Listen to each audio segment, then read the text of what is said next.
Here's a question with Aspinall. What happens with Aspinall in the second round? If you want to talk about a guy with sprints, you want to talk about a guy who's fast, one of the fastest heavyweights, he might be the fate in the history of the sport. I don't think anybody moves like that guy does. He beat everybody else's ass too. All the other heavyweights, ragdoll dudes way bigger than him. He's just a freak. And he is, again, the next the next advancement of the evolution of the sport. How so? Well, because he can do everything. That guy's got elite jiu-jitsu. He's got elite takedowns. His striking is outstanding. Joe Rogan and the Fight Companion team have shared their final predictions for the Tom Aspinall versus Ciryl Gane showdown, and the studio's reaction was wild. Rogan, Brendan Schaub, and Eddie Bravo all agreed on one surprising point. Tom Aspinall might just be operating on a different level from the rest of the heavyweight division.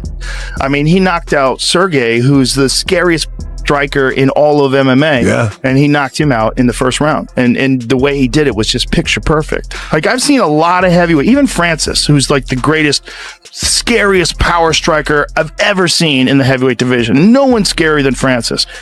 Francis does not move like Tom Aspinall.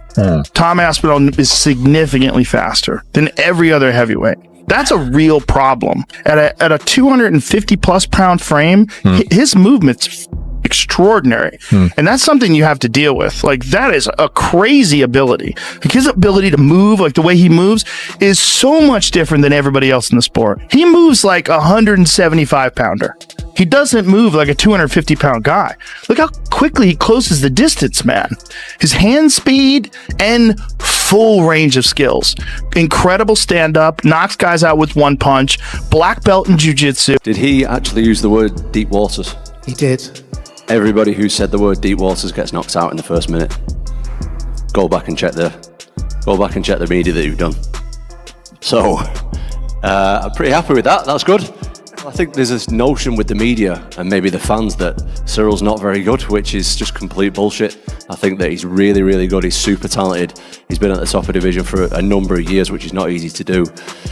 He's been an interim champion himself. He's obviously had 2 title shots for the undisputed title as well. So I think the guy's really good. I've took him extremely, extremely seriously. The fact that people expect it to be an easy fight, I don't read into that at all. I think I'm prepared for a really, really hard fight. I think everybody's seen me go in there and get quick finishes. So me and I've got one of the best heavyweight teams in the world, if not the best heavyweight team, some of the best minds in the game, some of the best training partners in the game. We actually discussed and we've shown what we can do, shown how dangerous I am, and we're going to switch it up this time and we're going to go out there and win a boring split decision. Tom Aspinall versus Ciryl Gane. I'm sorry, for me, I just feel, and I'm a fan of Ciryl Gane as well. I just feel like Tom Aspinall is the next generation of the same thing we saw the likes of John Jones doing in terms of the dominant fashion that he took over his division. I feel like the same thing is going to happen with Tom Aspinall. That style at heavyweight is unseen. Ciryl Gane has a little bit of a bounce to him as well. I just don't think he's got the same snap and power that Tom Aspinall has, as well as the ground game as well. Although you probably won't see it in this fight. I feel like he could get a knockout in this fight. Gane, very safe striker. Doesn't fully commit with big shots all the time. He picks his shots. How does that work against Tom Aspinall? He's one of the most explosive guys. Like, he's the fastest heavyweight I've ever seen. And I think he just blitz us straight through Gane, to be quite honest. Whether it's a takedown or even with the strike. Tom Aspinall has been living a great moment. Ciryl Gane is a great fighter. He's experienced, he's seasoned. Tom is really good. Ciryl is much faster than his other opponents. Tom Aspinall, I think until proven otherwise, he's the guy. Hard to predict, but Ciryl Gane is very good too. I would say Tom Aspinall. I think maybe TKO, ground the fight. Aspinall, he can do that. Tom Aspinall, submission, first couple rounds. Tom Aspinall, phenomenal heavyweight, great athlete, decision. Ooh, I got Tom Aspinall in that one. It's heavyweight, so someone's getting knocked out. And if I think Tom's winning, then I guess I think Gane's getting knocked out. As fight week approaches, fans and analysts alike are starting to grasp just how dangerous Tom Aspinall has become. Joe Rogan summed it up perfectly. Aspinall moves like a lightweight, hits with devastating power, and has the grappling skills of a seasoned black belt. It's a frightening mix for anyone in the heavyweight division. The more you watch him, the clearer it becomes. Aspinall has no obvious flaws. His lightning-fast hands, high fight IQ, and calmness under pressure make him a rare talent among the big men. It's almost an unfair comparison, right? When you talk about pressure versus pressure, everybody's under tremendous pressure. But I guess when you kind of look at it from not just pressure, but potential legacy and career and what's on the line, I think it's hard to not go with Tom Aspinall because the heavyweight division is on the line.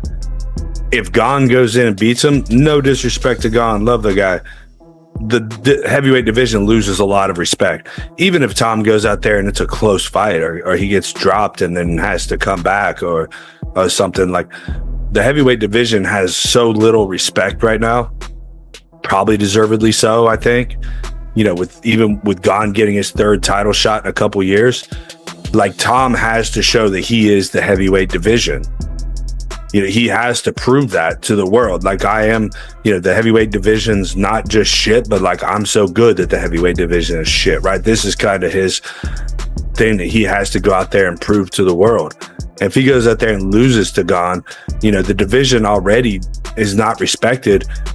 That brings Tom down significantly, I think, right? And of course, you know, the potential John Jones fight, which is whatever, who knows, right? Like, how he beats Gane, assuming he does, may play a factor too. Like, if it turns out to be a close fight, again, John's going to be on his phone with Twitter open watching this fight, like, just waiting for Tom to fuck up and get dropped, get leg kicked and limping a little bit, or, you know what I mean? John can't wait for that moment. It is the undisputed heavyweight champion of the world, the pride of Wigan, the one and only Tommy Aspinall, Tommy Aspinall, na.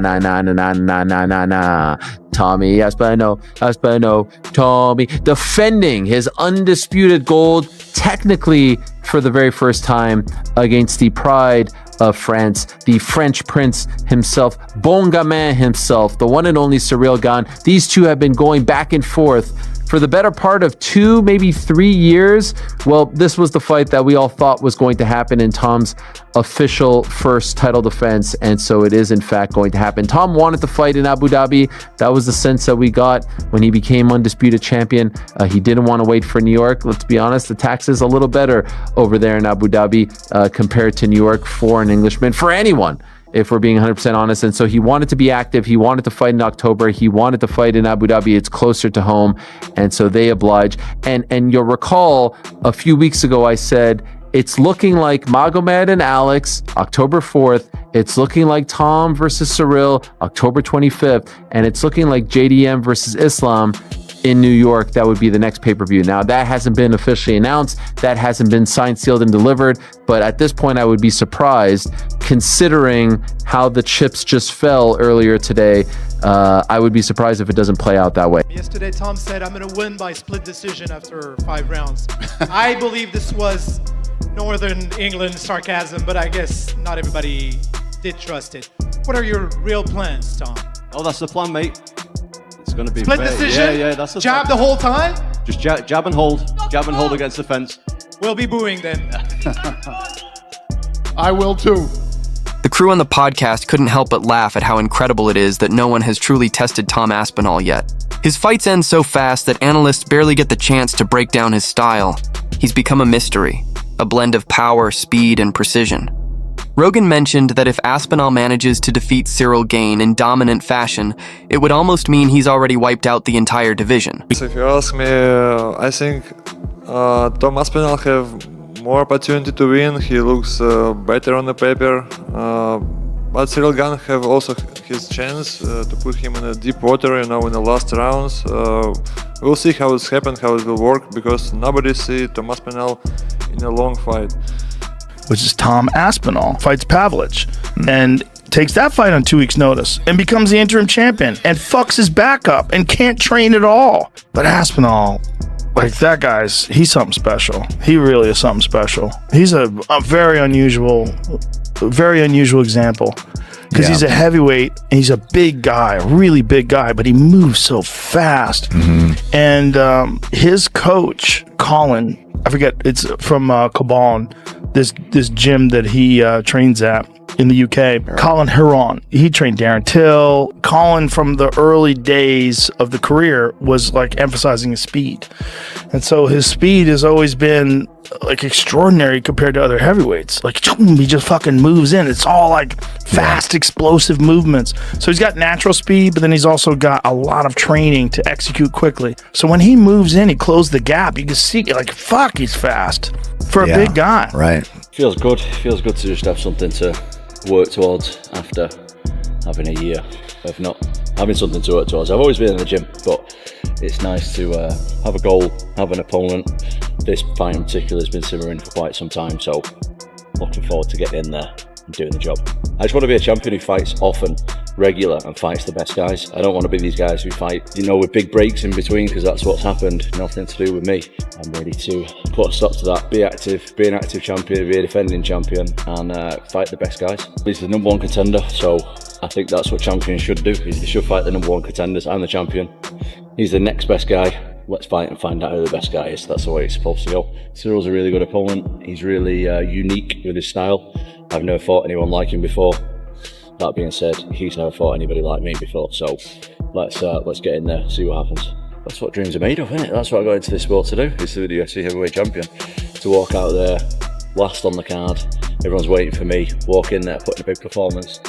When I was a little boy putting the gloves on for the first time, I was thinking about this kind of stuff, so I always have to keep reminding myself this the whole time, is like, all the pressure, all the titles, all the fans and all that aside, I'm here doing what I love, I'm here doing what I dreamed of, and looking forward to when I'm doing it.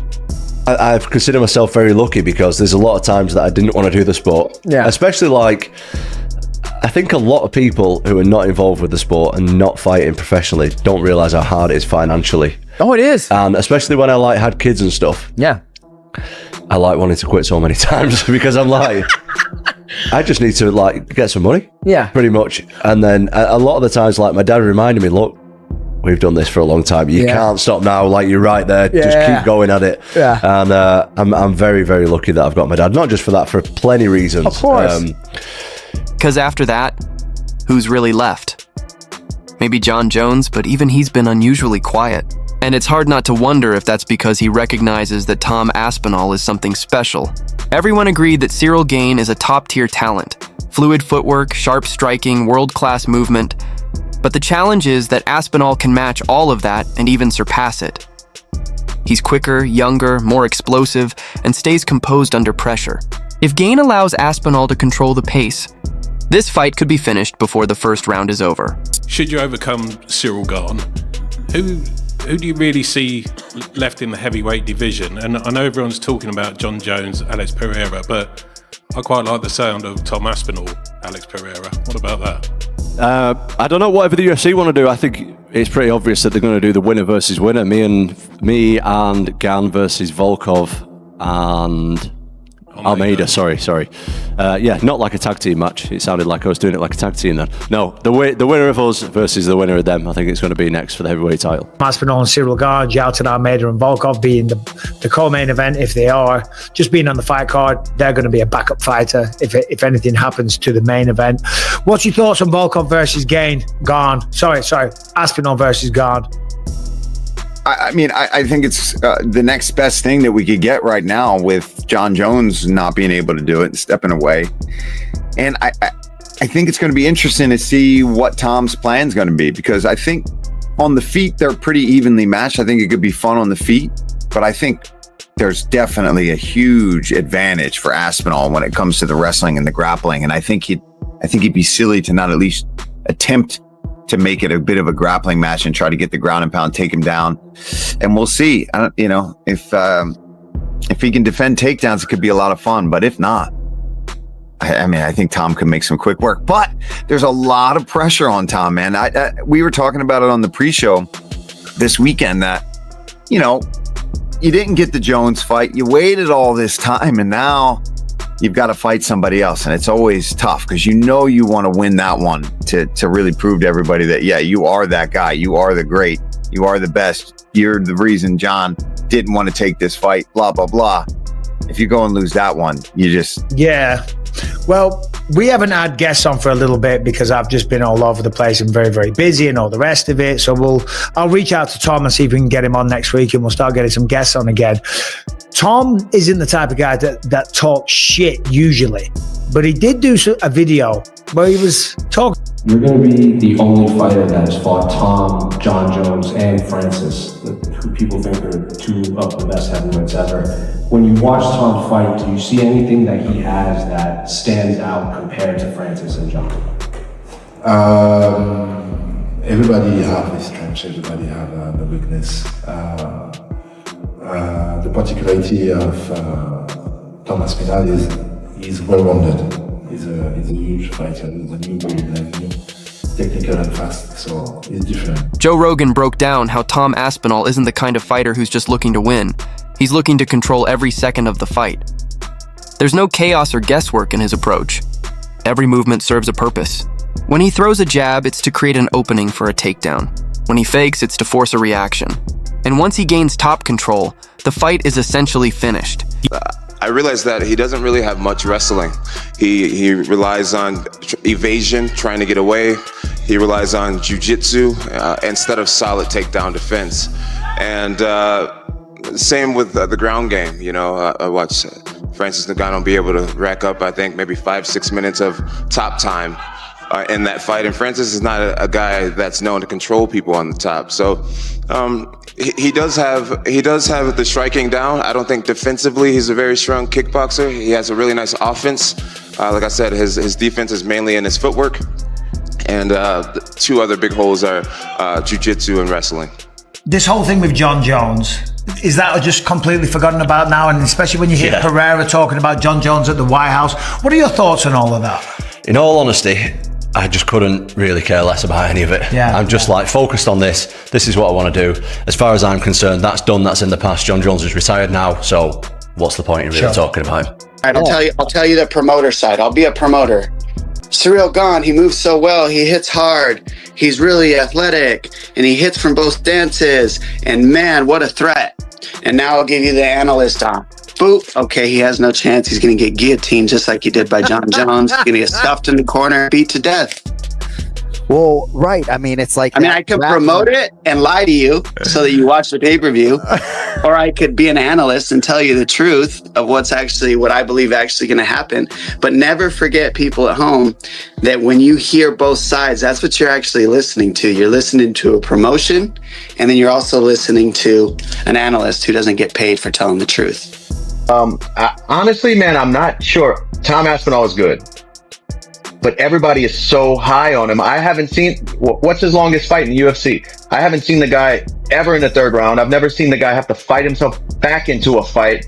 You know, I've never seen him on the stool bleeding. I want to see him in a real fight. He's been blowing past these guys, and for a reason. He's a great fighter, explosive, skilled, but I've never seen him really test it. So until I see him test it and fight himself back in a fight and win, I can't be on the same train as everybody else, like, you know, waving that flag. Because people are talking like he's the next biggest thing. And he might be, but I'm not sold yet. If I had to make a pick, even though I said I'm not 100% sold on Tom Aspinall, I think he's going to win this fight. He's like a heavyweight chess master. Every move calculated, but with knockout power in both hands.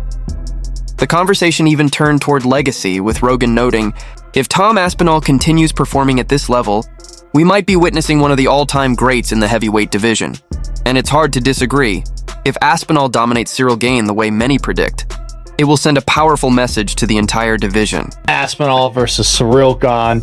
I'm calling it. I don't care if it makes me upset. No. Upset Ciryl Gane. He's going to be able to avoid the big shots. He's going to be able to stuff the takedowns.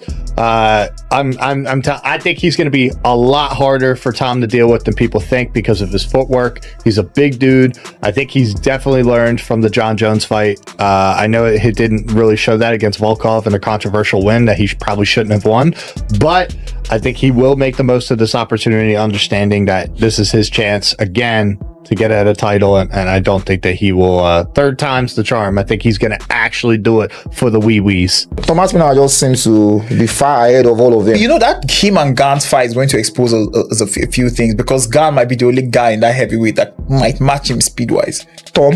Yes. Tom is just going to do exactly what Kamzat did to DDP to him. We all know that Gane doesn't have any funny enough, Tom never really wrestles. Does that. No, he does wrestling, but he doesn't wrestle like that. He wrestles to find a finish. Yeah. No, it might not be like a dominant wrestling the way Kamzat was, but he's going to utilize his wrestling skill against Gane. You know, Tom is a smart fighter. I hope Gane does something, you know, like he's able to do something, because like throw a knee out of space or what. Aspinall's wrestling is not very aggressive like this guy. So if he's able to stuff with 1 or 2 takedowns and then keep it on the feet, he might have a chance. So happens that that's what's happened.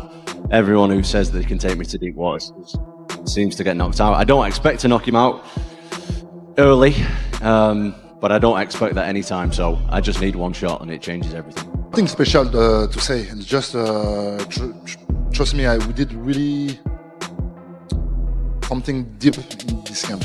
Like, we take the time, we create some bubble. We started a few months in Paris. We continue with some crazy guy in Dubai with the Triple MMA gym. And I hope we're going to see all of this this Saturday. Whether it's Gane, Almeida, or anyone else, the outcome is clear. Tom Aspinall is the man to watch, and the rest of the division is facing a serious challenge.